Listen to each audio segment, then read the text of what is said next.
Well, we're always happy when Suzy Ellison comes over, and she's part of the South Carolina Department of Agriculture, the Specialty Foods Division. And that is fun because we have people in South Carolina who have a recipe that was a family recipe, or they just wake up and think of something phenomenal, and you help them become good businessmen and get their products to the market. Yes, ma'am. We try hard to do that and letting them have their events and promotions, and we do the catalog for them. And I think there's going to be a wonderful opportunity for people to see that if they come to Charleston this weekend. Is that right? Yes, ma'am. We're going to be at the Southeastern Wildlife Expo. In Marion Square, the Commissioner's tent, I think. Yes. And are you going to have some of your chef ambassadors doing cooking demonstrations? We will, and we have our little cookbook out. Oh, how fun. Yep. Great. Well, tell me who you brought today. James Stefanakos. Okay. Out of Graniteville. Okay. And James, we had a good time talking at supper, and you've done a lot of things. In your career, we could have educated you at Clemson, I think, but you went to a neighboring state instead. Yes, I went to Georgia Tech, a Ramon Wreck, and a hell of a chocolate engineer. Okay. And you came to South Carolina with the Savannah River plant, but something has happened, and let's talk about what you're doing now. So I decided to leave a career as an engineer and start up a chocolate engineering career. And I decided to start making handmade chocolate bars. And I make each bar in my shop in Graniteville. And we use a lot of locally sourced ingredients. 6 of our 15 bars use ingredients I buy directly from local farmers or roasters in our coffee bar case. And then the other neat thing is on all the bars, the artwork are done by my children. And they each have their own bar named after them. Tell me what the name of your company is. The name of our company is Agape Chocolates. Okay. And why did you pick that name? Well, that is, I'm a second-generation Greek born here in the U.S., and it's our word for love for your fellow man and helping others. And in addition, when you translate agape to Latin, it's caritas, and that's where we get the word charity from. And our company is all about charity and giving back to the local communities. Well, let's save that part of the story for after we've talked a little bit how fabulous these chocolates are. Suzy, let's talk over there and talk a little bit about the unusual way that the ingredients are displayed sometimes. After James makes the bar, he puts the nuts or fruit or the pepper in the backup so you can see exactly what you're getting. And what's that first one over there by? That one for nuts. What's that one called? All nuts. Yes, that's called the All Nuts Bar. We use 9 nuts on the back, 3 whole pecans, 3 cashews, and 3 walnuts on the back of the bar. Okay. And why in the world don't you just mix them in and pour it in the mold? We do it for 2 reasons. First off, I want to make an artistic-looking bar. It looks really pretty. It's funky looking. I like it. It looks, we always say a picture is worth 1,000 words.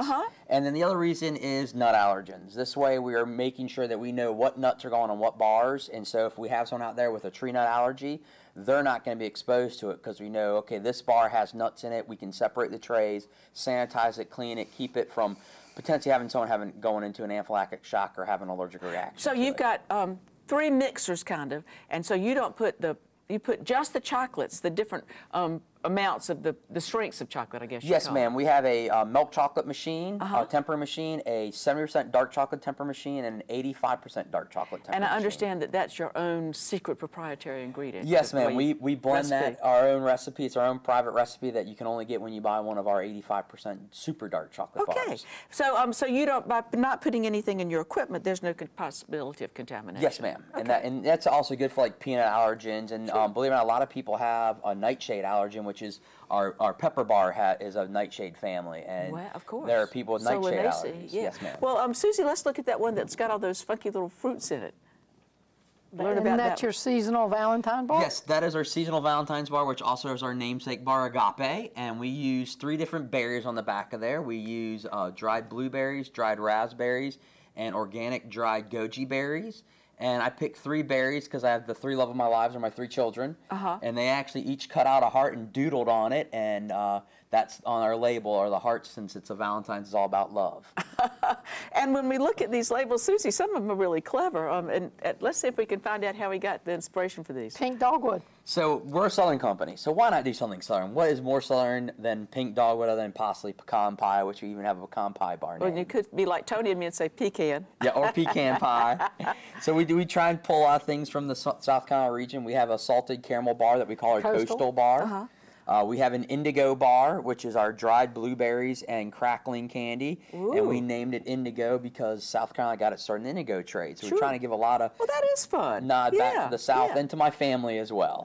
And then, so the children these are drawings you've been saving your children's artwork over the years, and you go back and pull it out? Yes, ma'am. And I joke around that I've got the most purchased artists in the world. So they have, you know, we've been able to feed over 24,000 children. So they've done over 8,000 pieces of their artwork themselves have been distributed. Now, wait a minute. That was quite a segue. We go from the children, you know, making art to feeding children. So let's talk about feeding children. How does that fit into this company plan? So when I was working as an engineer at the Savannah Riverside, I went and had lunch with my oldest daughter, Maya, one Friday. And I noticed a little girl there in her class was taking a bag of apples, and when the teacher was looking, put it in her pocket. Oh. And another classmate saw her and grabbed a bag of apples off her tray and put in the girl's hand to put in her pocket. Oh, you mean like cut apples that were being served? Yes, ma'am. Just okay. like you would get at in a Sure. fast food restaurant Yeah, kids okay. meal. And I got talking to the teacher, and I learned that was that girl's dinner that night. All she was going to have was those 2 bags of apples. And being a father of 3, it absolutely broke my heart. And I did some research, and I found out that 1 in 4 children in the central Savannah River area lack access to nutritional food on a regular basis. And I did some more research and found out there were backpack programs run by various backpack food banks. Golden Harvest and Harvest Hope are 2 of the backpack programs we work with. And they get food to children on the Friday afternoon, so they will actually be able to eat over the weekend. So how does that fit in with what you're doing with your company? So what we do is for every bar that is distributed, we actually make a donation to the local backpack program where our bars are distributed. Well, that's lovely. And Suzy, I'd like to go and do something with my friends occasionally. And I think that maybe James has a way that you can go and have participate. He hosts workshops. Oh. Okay. Yes, we do. Teaches you how to make chocolate. Yes, we do workshops. We do a monthly workshop, and then we can do private workshops where we'll bring you in and we'll tell you all about the history and science of chocolate and chocolate making, answer your questions, kind of what y'all do here on your Making It Grow segments. We talk about chocolate bloom and what it means. It's not bacteria growing on your chocolate. That doesn't happen with chocolate. And we let you then make your own bars, your own creations, and you get to design your own labels too, just like what my children do for me. Okay. And then your oldest daughter, I think, is named Maya, and the bar that's named after her is really cute. Let's talk about that one before we close this session. So that is called My Own Business, and it's a spicy dark chocolate bar. The other neat thing is 6 of our bars use ingredients we buy locally. So our honey bar, which is Xanerific, and our Phoebe and H bar, which are named after my son Xander and my daughter Phoebe, use honey we buy from a honeybee farmer in Bamberg. So it's local South Carolina honey.